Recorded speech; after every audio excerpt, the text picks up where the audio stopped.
Hey everyone, it's our season finale. We still have next week's Just the Plate episode, but this is our last long-form interview, and it's with one of the world's best. Well, you already know who it is because you downloaded this episode, and it was incredibly fascinating to sit and talk with Chef Grant Achatz for 100 reasons. But for one, we started this season of Beyond the Plate with Chef Thomas Keller, who spoke about Chef Achatz in his interview. And now here we are ending the season with Chef Grant Achatz himself, who was a sous chef for Thomas Keller. So thank you for tuning in. We'll see you next season in season 5. And I am excited to share that we are currently in production for another podcast series we piloted earlier this season, which you may have noticed, called Cook Tracks. Cook Tracks is our audio recipe cook-along podcast. So be sure to visit cooktracks.com to learn more about that project. And you'll hear a little more about that after this episode ends.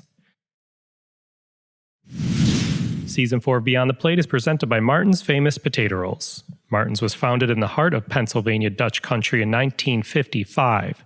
Martin's Potato Rolls are the #1 branded hamburger bun in America, and as I like to say, they can make almost any burger taste better. Heads up all, next month is the South Beach Wine and Food Festival Burger Bash, which Martin's takes part in too. Tons of great chefs using those delicious potato rolls. But here's what I love about Martin's. They believe in giving back to their community. They support hundreds of charitable organizations, food banks, after-school programs, disaster relief, and others. So to learn more about Martin's, visit potatorolls.com or follow them on social media at Potato Rolls. Martin's, we thank you. You know, like I say often in the kitchen and in the dining room, one of our best creative approaches is chase the impossible. That's like how the balloon came to be, and that's how the tabletop dessert came to be. It's like if you can think about something that is throughout culinary history never been achieved, and you put your effort towards that, even if you come really close to figuring it out and accomplishing it, that's like a huge win. But if you actually hit the ball and it goes over the fence, then that's something.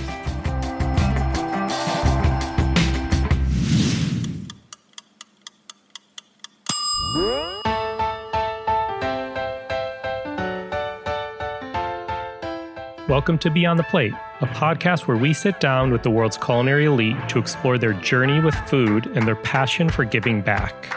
I'm Cappy, and in this week's episode, we sat with Chef Grant Achatz. I'm going to keep this one short, everyone, because you can Google this guy and find loads of information on him, but here's the gist. He's the executive chef and co-owner of Alinea in Chicago, also Next Restaurant, the Aviary Cocktail Lounge, Roister, St. Clair Supper Club, he's got a couple places in New York as well. He was Time Magazine's 100 Most Influential People. He has won multiple James Beard Foundation awards. He has been getting 3 stars in the Michelin Guide since 2011. And there is a amazing Netflix Chef's Table episode on him. This guy, as I mentioned earlier, was a sous chef to Thomas Keller at the French Laundry. He has the Alinea cookbook, which was self-published. He also has a memoir that he wrote with his business partner, Nick Kokonis, called Life on the Line. This is about his journey in the restaurant business and his battle with stage 4 tongue cancer, which we talk about during this episode. This is pretty fun. We talk about what 10-year-old Grant Achatz was like growing up in Michigan. His parents owned a diner, so we talk about what he misses from that diner in Michigan. And we get into his creative process as well as how this guy, being at the top of his game, takes criticism. Last but not least, we talk about how he gives back to the community, to the University of Chicago Hospital. This is where he was treated. He had a clinical trial. He was treated for his tongue cancer and is now cancer-free. So please enjoy this conversation as we go beyond the plate with Chef Grant Achatz. Sitting here at Alinea. So we started this season, season 4 of the podcast, we started with Chef Thomas Keller. And I know you worked for him at French Laundry, but I'm curious, if I were to ask you what 3 words you would use to describe him, what would you say? Probably the 3 best words to describe Chef Keller would be disciplines, patience, and passionate. Yeah. So we asked him the same question about what he would say about himself. About himself, right? Oh, boy. And he said persistence was one word, evolution was a word, and patience. Good. So there you go. So here, I'm curious, what 3 words would you use to describe yourself? Oh, boy. It's always hard to pull yourself out of the bubble and look at yourself, you know? I would say relentless, dedicated, and observant. I like it. All right. So you grew up in Michigan? Yeah. Awesome. Small town in Michigan, about 3,000 people when I grew up there. Nice. Yeah. What was 10-year-old Grant Achatz like? Like, what were you getting into? You know, because I grew up in such a small town, it was very much an agricultural community. So a lot of farming was the driver of the economy there. And it was very rural. So we were outside riding ATVs and doing a lot of hunting. Those were sort of the childhood activities. But also my mother and father owned a restaurant. And so that my grandmother owned a restaurant when I was born, and then my mother and father opened their first restaurant when I was about 5. So, you know, that literally going to work with my mother, that was daycare. Really? You spent a lot of time at the restaurant? Tons of time in the restaurant. And, you know, you make you're at that age, I was and still am very curious. And so rather than just plop me down on the floor with a bunch of Lincoln Logs and Legos, it was like, why don't you help, in quotes, right? So, you know, at a very, very early age, you start interacting with people that are working, you know, and that work ethic becomes a part of your ethos. And, you know, you think you're helping, you're probably getting in the way, but yet those are such formidable years that you're developing social skills and you're developing an understanding of the satisfaction of taking a task to completion. And you're watching your 2 biggest inspirations, your mother and your father, do that hours and hours of the day. And so you, as a young child, you go, well, this must be the correct way. This is how I was learning. And so you try to emulate that. And I think that was a huge part of my work ethic going into high school, kind of culinary school, and then ultimately when I worked at the French Laundry, that resonated with me because I saw that directly in Chef Keller. So it felt very familiar to me. It felt very nurturing. It felt very mentoring to me to be a 5-year-old, a 10-year-old, all the way up until I graduated high school, and then to get dropped back into that environment when I guess I was 22 when I started there. So it felt like, okay, here's this father figure. We're in this familiar space, a kitchen, and the ethic is there, the sense of gratification, feeding people and taking these very complicated multi-step processes and making them come to fruition. It all was like familiar and satisfying to me. Did you go from high school to CIA? I did, yeah, okay. Right away. Got it. So graduated in probably June of 1992 from high school and went to culinary school in February of 93. Got it. So I went right straight away. Yeah. So with that restaurant your family owned, was that like your dinner table per se? Often. Yeah. Yeah. It was a diner, so it was breakfast, lunch, and dinner 7 days a week. And, that was the other thing with that environment. Obviously, I was so incredibly young, so I always had older friends, so the dishwashers were in high school when I was 7, and they would, mischievously tell me stories about their high school life. Right. And so you tend to grow up, for better or worse, really quickly in that environment. But we would all take our meal break together, and we would cook our own food at that meal break, and then we would go sit in the dining room for 20 minutes and eat it and talk about life. Is there a dish you miss or remember from the diner? I mean, there's several. I was a big fan of Reuben sandwiches, and when it was such an incredible experience when I didn't know it then, but when you're cooking, how many young people are able, either physically or have the resources to cook their own meal like almost every day? Most people don't even learn how to cook until they're adults, right? They're never forced to. They're never even asked to. So I think that was really interesting for me, because then I got to really personalize. Like most people, when you say, hey, cook yourself mac and cheese. If I tell my 16-year-old that now, he grabs a box of Kraft mac and cheese and he follows the directions. To him, that's mac and cheese. To me, it was like, well, one, can I explore? Can I put a little bit of white pepper in it? Can I put some leftover bacon from breakfast in it? Can I, add extra cheese sauce? Can I do this, or that? And then you're able to personalize. You're able to kind of be creative. So you had that curiosity. Yeah, so I think that was important early on for me. Yeah, that's cool. So can you please open a diner in Chicago? Or let me ask this another way. Yeah. Would you ever open a diner in Chicago? So funny you mentioned that. My business partner now for almost 17 years, predating Alinea, if we consider the actual building of Alinea, he always said to me, at some point in this journey, I want you to build the Achatz Diner here in Chicago. And I always laughed it off, because obviously in 2002, when him and I started talking, that was the furthest thing from my mind that I wanted to do. I wanted to ascend the culinary fine dining and do this uber modern, progressive, avant-garde cooking.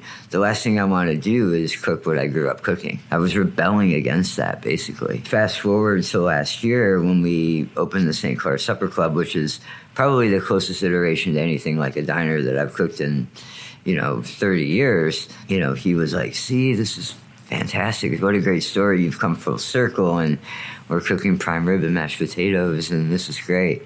I think eventually we'll probably really put our whole foot into the diner thing here in Chicago. I mean, why not, right? Yeah, totally. Yeah. So you mentioned your 16-year-old kid. I believe you have two kids. You're a parent. How do they inspire you in your creativity? In very different ways. Are they into food? They enjoy eating it. They show no interest. They're 16 and 18, and they show no interest in being in the restaurant business at all, which obviously I'm completely fine with. Whatever makes them happy. But yeah, it's been really interesting watching their arc through their teen years. When they were probably, say, around 6 to 8, they were super adventurous. Anything that I would put in front of them, we would go out here in the city, or if we happened to be traveling together, anything I would put in front of them, they would just gobble up. But then inevitably you get into your teenage years and your likes become very narrow, pizza, sure. That sort of thing. So that's been fun watching them kind of curiously poke at food and really enjoy it and not enjoy it, and me being the observer there trying to go well, why don't they like that? Like my 18-year-old's like, Dad, I hate cheese, but he loves grilled cheese and he loves pizza. So you don't really hate cheese, So what is it? What is that perception of hating cheese? So I try to think about it that way and then apply that to the 130 people that we have coming in here on a nightly basis. And if they themselves think that they don't enjoy sea urchin, what is it about it that they don't like? And how can I apply that to our cooking in the kitchen to maybe make it more approachable, or to think about it from a flavor perspective? Is it the iodine quality? Will they not like lobster? What goes with iodine to make it more appealing? Yeah. And, That's all so of those sort of interesting. things. It's like creativity meets innovation meets challenge. Yeah, challenge, right? It's wild. Challenge is, like I say often, in the kitchen and in the dining room, one of our best creative approaches is chase the impossible. That's how the balloon came to be, and that's how the tabletop dessert came to be. It's if you can think about something that is throughout culinary history never been achieved, and you put your effort towards that, even if you come really close to figuring it out and accomplishing it, that's like a huge win. But if you actually hit the ball and it goes over the fence, then that's something. Is it like a running list of the impossible for you, or is it like a random idea that pops up? I mean, it's both. Yeah. I mean, like we're talking about changing the gallery concept right now from what it is to something in like a month. And one of the things that we do, we create our own list, like you're saying. What have we never done before? What have we never done before because we think it's really hard or that we think it's impossible? So, like, weirdly, despite everyone's work ethic in this industry, or in any industry for that matter, people doing hard work is in fact hard. And so if you can chase that down, if you have the wherewithal, the stamina, the discipline to even consider approaching something that is a task that is extremely difficult, either from knowledge or physical exertion or organization amongst, the 80 staff we have here and the 130 people that we have coming in, to me, that's worth trying because nobody's probably tried it before, So, we try to tackle those problems. Yeah, I like that. So when you're at home with your family, do you shut off from the restaurant? Very rarely. There's probably never a complete shut off. You go through phases where it's really hard for me to disengage at all. And that could be physically, where I work a few 7-day weeks in a row. So next thing you know, a month goes by and you really haven't had a day off. Or what is probably even more damning to personal and home life is when you do take a day off. Maybe today is actually a good example.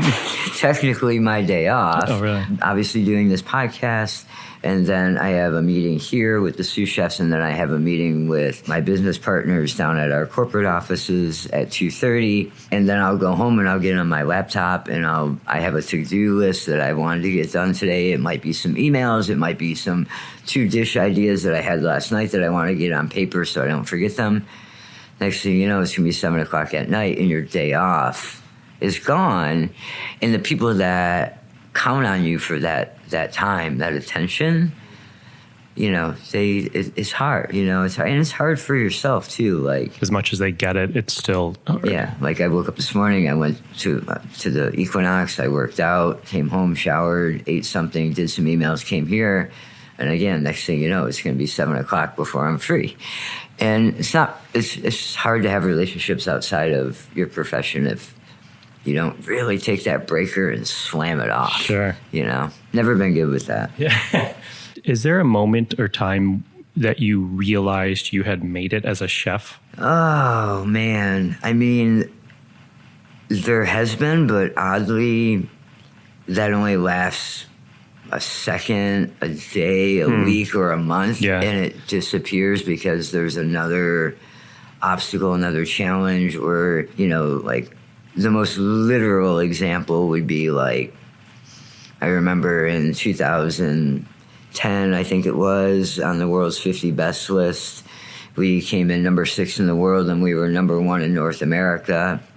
And you're going, wow. Like, we eclipsed the French Laundry and Per Se and all of these amazing restaurants in the U.S. And we did it.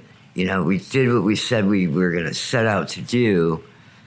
And then next year you fall to 17. Or you come home from London where the awards were held that year and you get an email from a diner that had an unpleasant experience. In fact, I think it was that year that very scenario happened, but instead of an email, I got a package in the mail when I came home from London. And I opened it up, and it was a child's book, The Emperor with No Clothes. And there was a letter in the book from a gentleman that had dined at the restaurant while I was at the awards ceremony saying how it was all pomp and circumstance and the food didn't taste good and it was nonsense upon stilts. And so what I did was I still have it in my office right now if you want to see it. I framed the letter with the book and I hung it in my office. And it was like a lesson, like, Whether that gentleman actually had that experience or not was irrelevant. It was just a constant reminder to me that the nature of this restaurant runs the edge.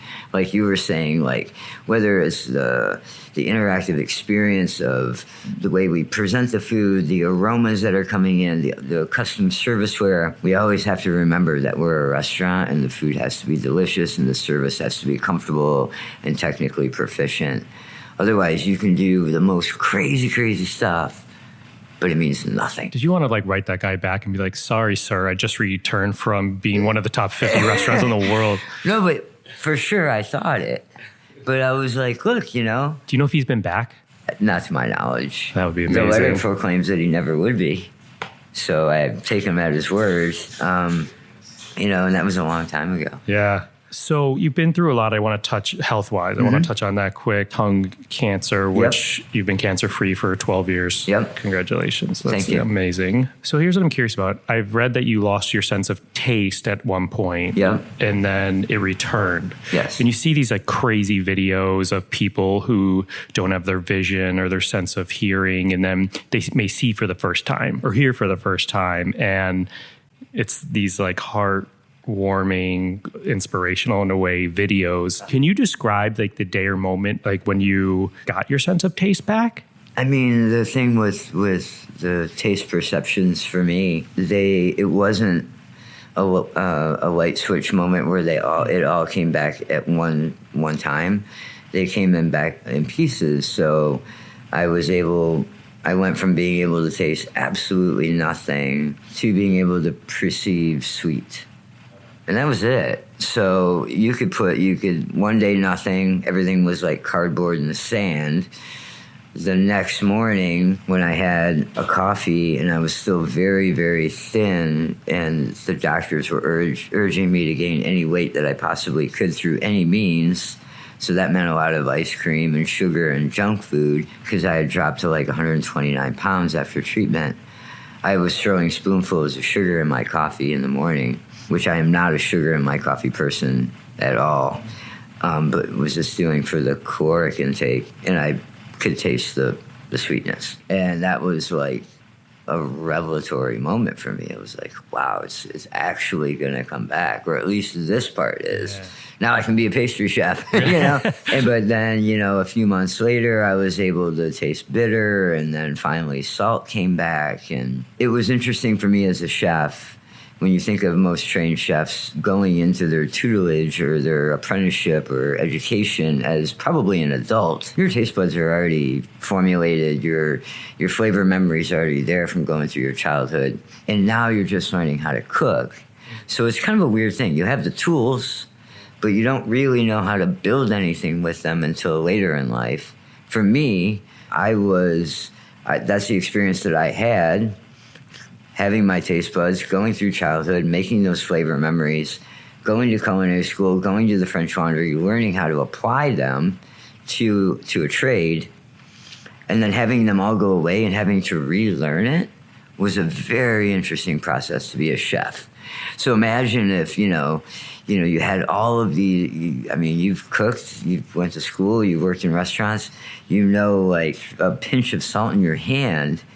You look at a pot, you throw that pinch of salt in that pot of chicken stock in your head before you even taste it, you kind of know how salty it's going to be. Well, I had to kind of go through that all the way again in the reverse, which is incredibly educational for me as a 33-year-old culinarian.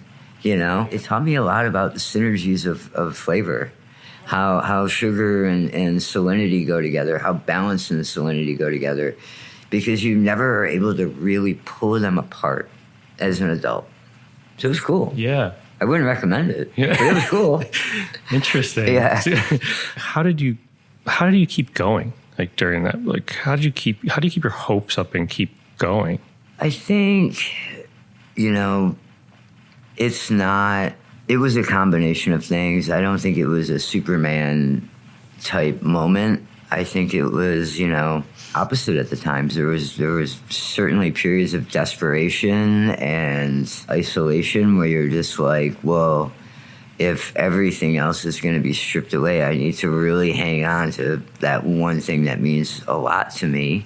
There was a lot of determination. There was a lot of proving people wrong. Like, when you think of Alinea, I can't tell you, for better or worse, how many people, when I left the French Laundry and they knew what type of cooking I was going to do, they flat out would tell me to my face that you're going to fail.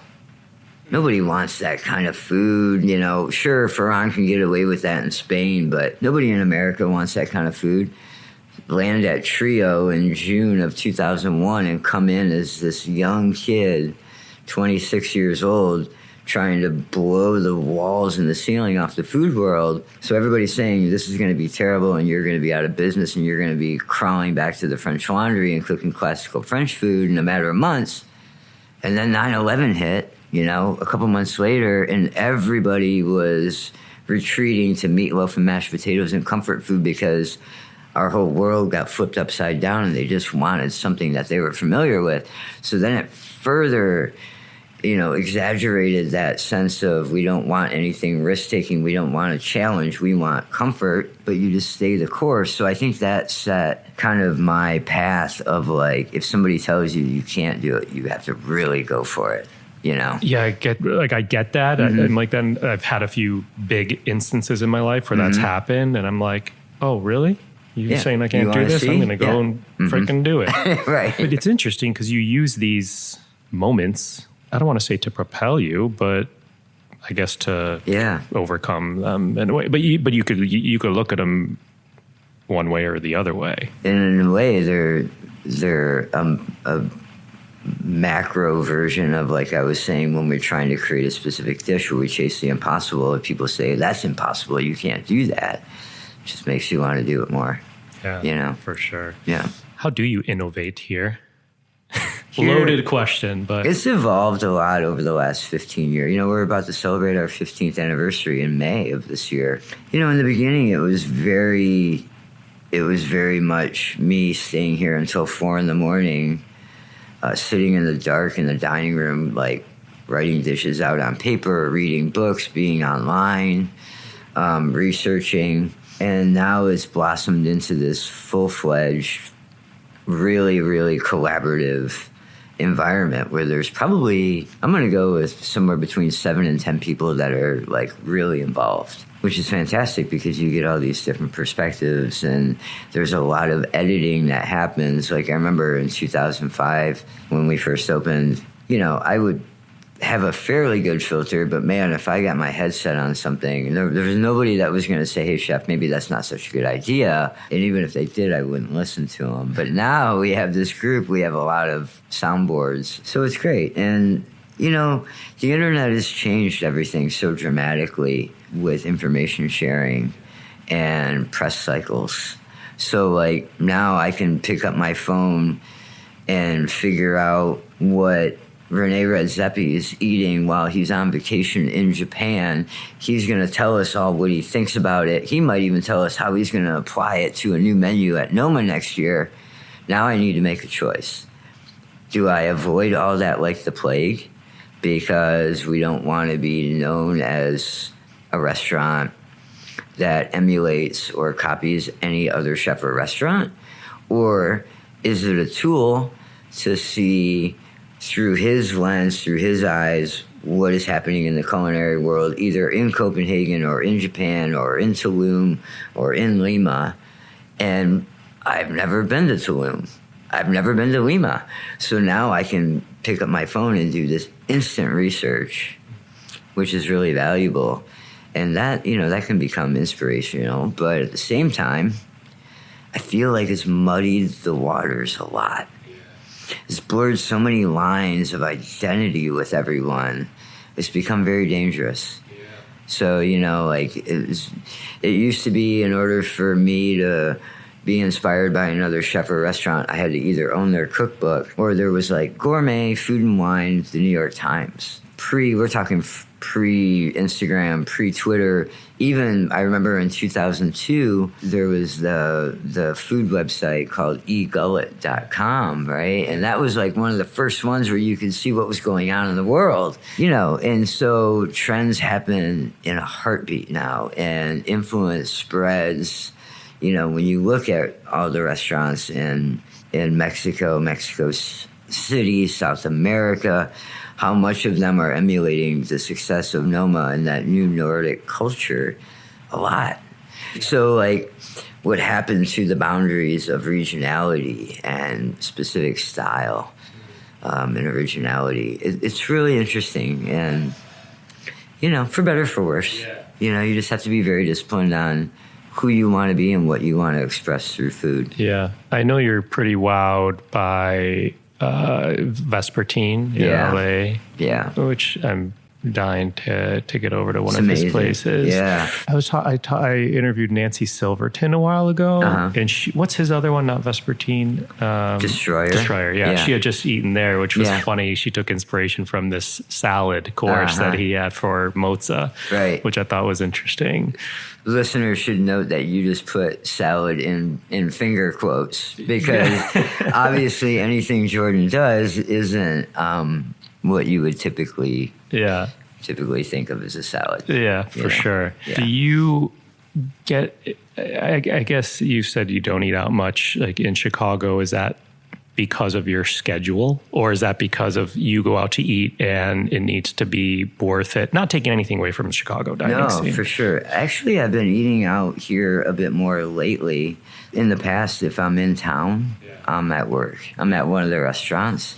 So I would always joke that I eat out in New York City far more than I do in Chicago, which is weird. Recently I went to Smith for the first time about a month or so ago, embarrassingly, because he's been open for 3 years or so.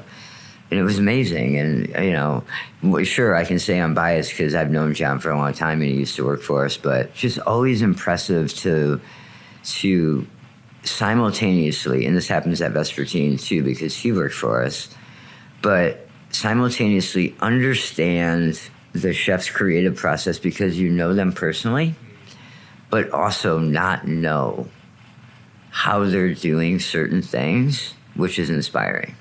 So there's this weird juxtaposition of the unknown and the understanding that come together to make those meals really special for me. Yeah, it's just really, I think Chicago is doing an amazing job of I remember staying relevant and moving forward.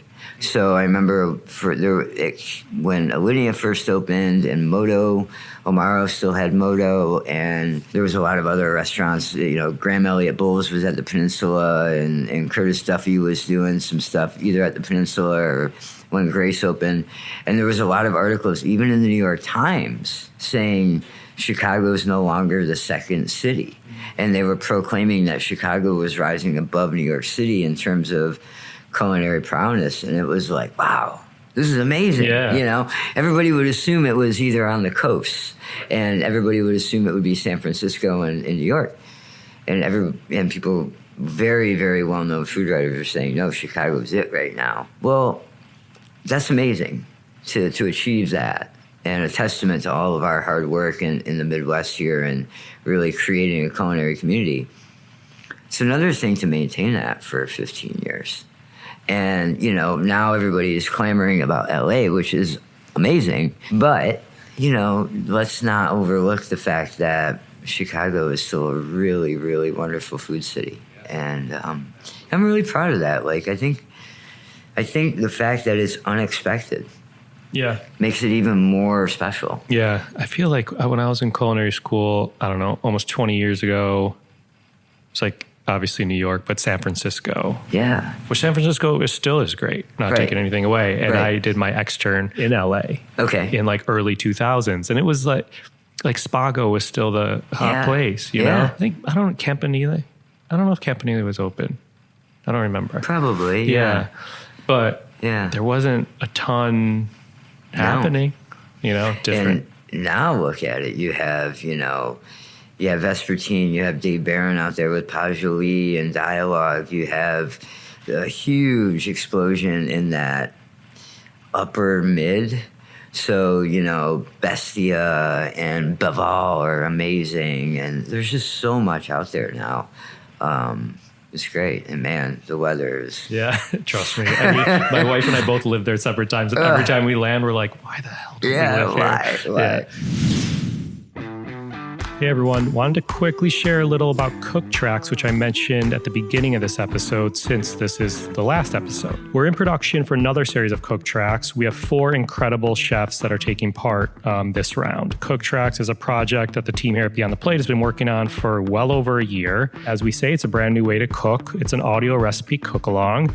If you follow @Cook Tracks on Instagram, you may have noticed a lot of people are starting to cook these actual recipes, which is the point of them, and they're really enjoying it. So if you haven't checked it out, give it a listen or give it a cook. Basically, in each episode, a chef or culinary personality is right alongside you, more or less, taking you step by step through a dish or a meal in real time. So you're going to hear tips and tricks and stories that'll keep you entertained while you're going to up your cooking game a little bit. So no recipe reading needed for this. No pausing and playing a video. We currently have 6 episodes that we did the first round with Rachel Ray, Rocco DeSpirito, Gail Simmons, Stephanie Izard, and Chef Jimmy Papadopoulos. You can get more information and updates at cooktracks.com or on whatever platform you're listening to this podcast on. So thank you for listening. We mentioned earlier the gentleman that's shocked he didn't like Yelp. I don't know if Yelp was around yet, but sent you, the book and all that. So I have to imagine here, every dish or component is thoroughly tasted, tested, yes, before service.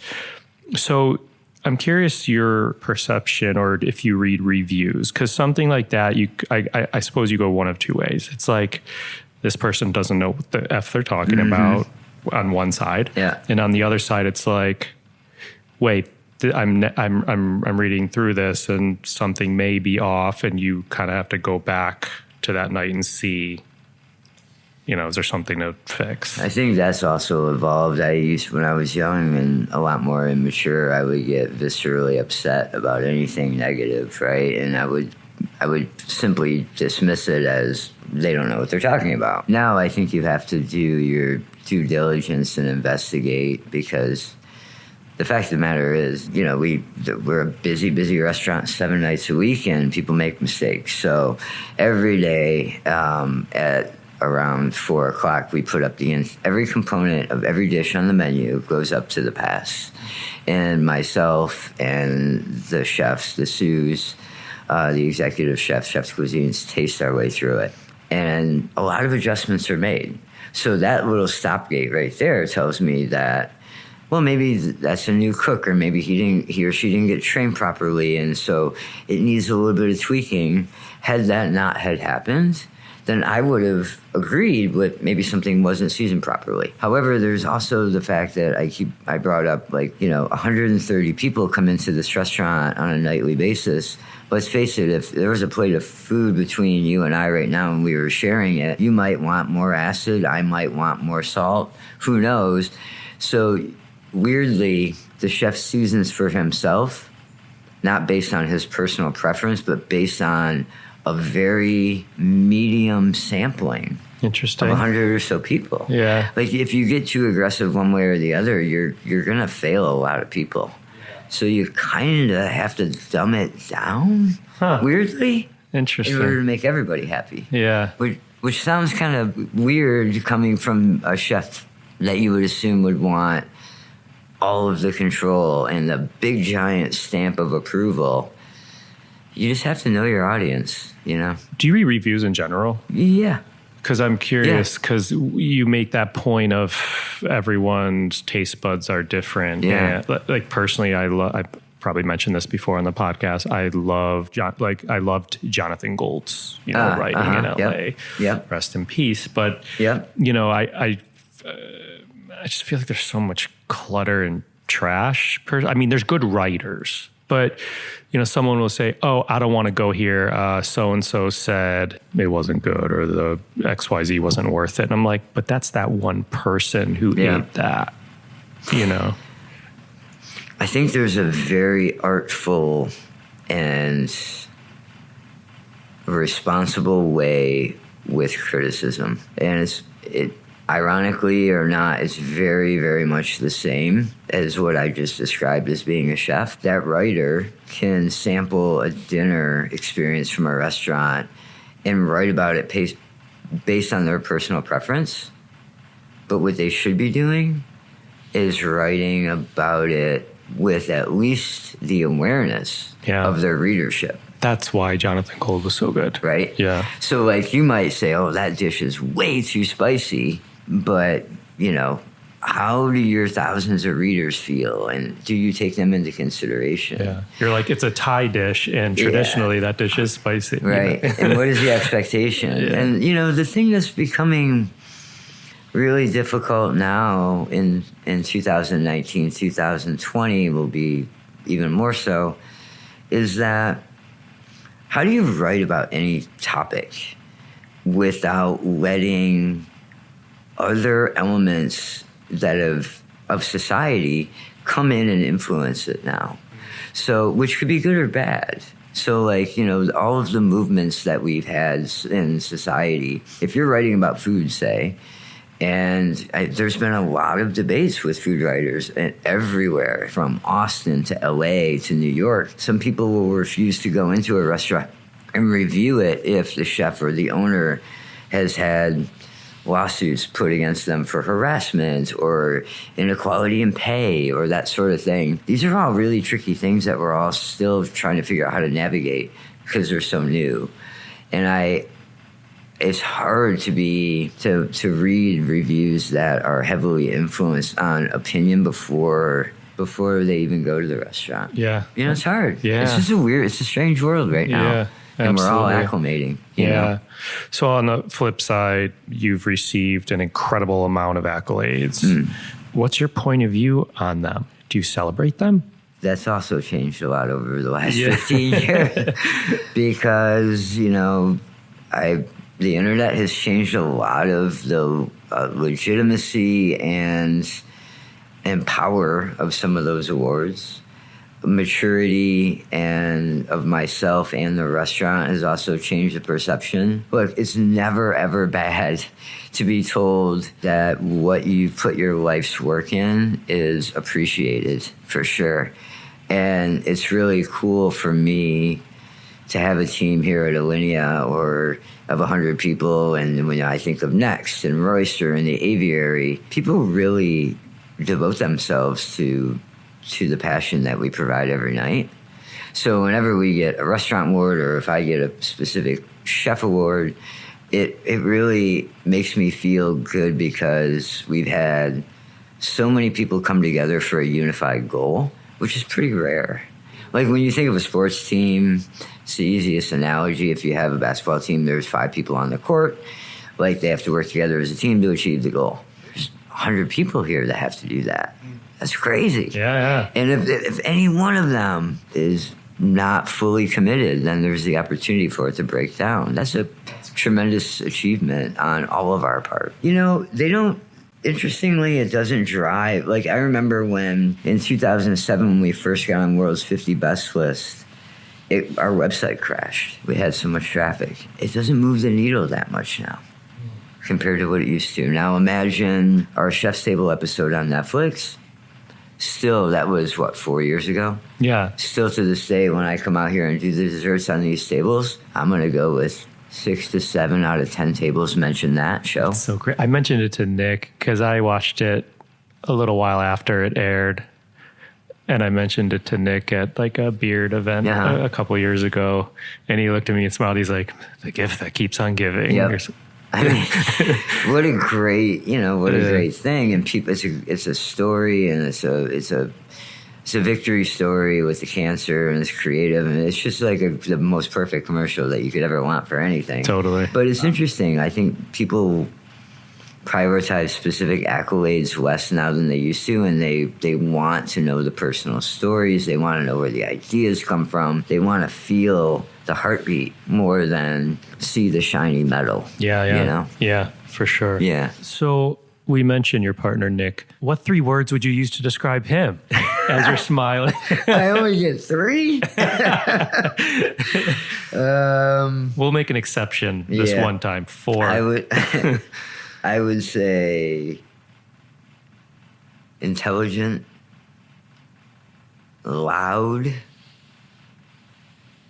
and responsible. So he's outspoken. Yep. He's very smart. Yep. But he's outspoken. Yep. And I'm not going to be specific because whatever, you could look it up. Yeah. But you seem like opposite in a way, maybe not, but explain this relationship, like the balance. How does it work? Why does it work? Well, I think there is very much a lot of opposite that balances, I think there's also a lot of similarities where we're both only children. We both grew up at a young age with some similar backgrounds and family and upbringing and that sort of thing. But then there's a very obvious split. He often says, you're very narrow and very deep in your focus, and I am very wide and shallow. I know a lot of things about a lot of things on the surface, and you know a lot of things about one thing going very, very deep, and that's cooking in restaurants. We complement each other in that way, but also we're very respectful of staying in our own lane. Yeah. Do you do a taste? Does he attend a tasting? Occasionally. Occasionally. But he never, we were meeting yesterday about something, and I can't remember the exact analogy, but he was like, oh yeah, that's going to affect you because now you might have to be in that kitchen, for 14 days in a row working 16-hour days. But I can't do that. I can't walk into that kitchen. I can't cook. I haven't done it in 15 years and I never will. So we have a good set of parameters on who's responsible for what. And they're different things, which if you can get along and respect each other as business partners, it just allows you to accomplish so much more. I trust him in those 4 things that he's working on that are his specialty, and he goes, hey, I know you have this Tokyo menu with Chef Ed, and I know Alinea's new gallery is going to be fine. But even yesterday, he's like, hey, I have an idea for the new gallery. You want to hear it? And I'm like, of course. Because for him, he's an avid reader and he has a different education than I do. So there might be things in culture that might be on his radar that aren't mine. And if he just simply goes into a 5-minute description of an idea, I might take that little nugget and go somewhere else with it. It's really been a great, unexpected partnership. When I first met him, I thought, he's just going to be like this angel investor and then he's going to go away. And I think he thought that too. And then it developed into something much more. Yeah, so I got super lucky. That's great. Yeah. So this last section here is on social impact and giving back. And all of our guests and chefs and restaurateurs do it in their own way, in different ways. Are you still coaching for a Boku store? Not directly. I'm involved on an advisory level. Got it. Yeah. I was curious because that was a huge thing for Chef Keller and mentoring the next generation. Right. I was curious, is that part important to you? For sure. And it's increasingly so as I get older. I'm only 45 now, but having that Alinea has been open for 15 years. But more importantly, I think the young cooks that are coming into Alinea now at the age of 22 are very different than the 22-year-old I was when I entered the French Laundry, and the industry is massively different. So the mentorship now is way more important, I think, for the future of the culinary industry. It needs some nurturing right now. So that's something that is coming up more and more on my radar, just for the industry specifically. Got it. Yeah. So could you tell me about any other organizations or causes that you're proud to support? Yeah, we funneled all of our resources, both time, financial, directly to the University of Chicago, specifically for cancer research. Obviously, very close story to me. So I think every year, we at least do one benefit dinner here at Alinea where all the proceeds go to research for cancer care and prevention. I think we've raised well over $2.5 million for them over the years. Because that's very much, I went through a clinical trial. Had that clinical trial not previously been developed by research dollars, then my outcome would have been radically different, right? So I can understand and appreciate that 10 years from now, 15 years from now, the money that we're raising, there might not even be head and neck cancer. It might be a vaccine. It might be treated like with a simple shot instead of weeks of radiation and chemotherapy that I went through. At Next right now, we're doing a portion of our sales on a nightly basis are being directed right to World Central Kitchen, which is Jose Andreas's foundation, benefiting a lot of communities in need around the world. So he's done a tremendous amount with the wildfires in California, the hurricanes in Texas and in Puerto Rico, and earthquake relief in Haiti. And so what's interesting to me with him, with us supporting his foundation, with me being very vocal about cancer research, both directly to University of Chicago, but also in the memoir and the various articles that have been written about me and being open about the story, chefs now have a tremendous platform. Where if you think 25 years ago, before Food Network, before Top Chef and the reality cooking shows, before Gordon Ramsay and Bobby Flay, it was sports stars and actors and actresses that were able to be the mouthpiece for benefit. Now chefs can raise money, they can raise awareness, they can do all these things, which we're very much a part of, and I really think is amazing for us to be able to reach people and inform them and raise money. So we try to do that as much as possible. That's great. Yeah. That's amazing. Okay. Could we do a quick speed round here? Yeah. Sweet. What did you have for dinner last night? Sushi. To go.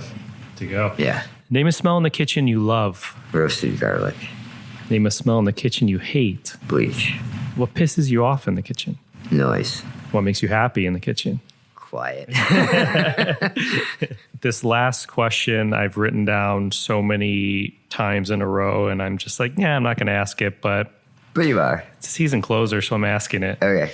Have you had the Popeyes fried chicken sandwich? I have not. And honestly, I didn't even know what this whole thing was until somebody explained it to me like 2 weeks ago. Really? Yeah, I had no idea. Oh, that's funny. All right, so closing here. We've talked about Thomas Keller a lot, and during our episode 1 this season, he mentioned to me that you once said to him, like, there's somebody today in your kitchen at Alinea that's going to blow you out of the water. Uh-huh. So for the young cook, captain, server, hospitality, culinary student out there that's read about you, watched you on Chef's Table, what advice do you have for them? The culinary world has changed so much at such a rapid clip in the last anywhere from 20 years to today.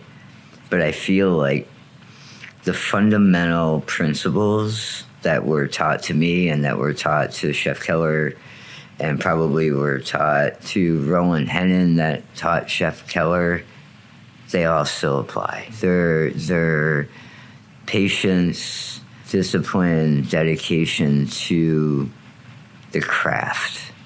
And, people often ask me, like, where do these ideas come from? Pull back the curtain so we can see the magic show that's going on in your head. That, honestly, is the easy part. The hard part is really laying down that core foundation, and the only way that you can do that is through patience and discipline and dedication to the craft of cooking. And so now, especially in today's world with social media and the internet, and we're all carrying around computers in our back pockets, speed is prioritized and is paramount, and it's really important to take focus and be methodically slow about things certain times. Well, thank you a ton for sitting down, taking the time. It was great talking and getting to peel back a little bit of that curtain. Yeah. I don't know, man, just how your point of view on things is eye-opening and inspiring, because I think some people are too tunnel visioned. And I remember I worked for this chef and restaurateur in Miami a while ago, and they were always saying, like, take your blinders off. Yeah. Like, take your blinders off. For And there's sure. more than one way to look at something. 100%. You know, so it's really fascinating and interesting how you look at things. And I don't know, I'm curious what Alinea looks like at 25 years. Oh, man. Me too. Thank you. Yeah, thank you. Quote from Chef Grant Achatz, which I'll paraphrase here. What's interesting to me, chefs now have a tremendous platform. Now, chefs can raise money, raise awareness, and do all of these things where we can reach people and inform them and raise money, and we try and do that as much as possible. Thanks again to Chef Grant Achatz. Find more on him at alinearestaurant.com.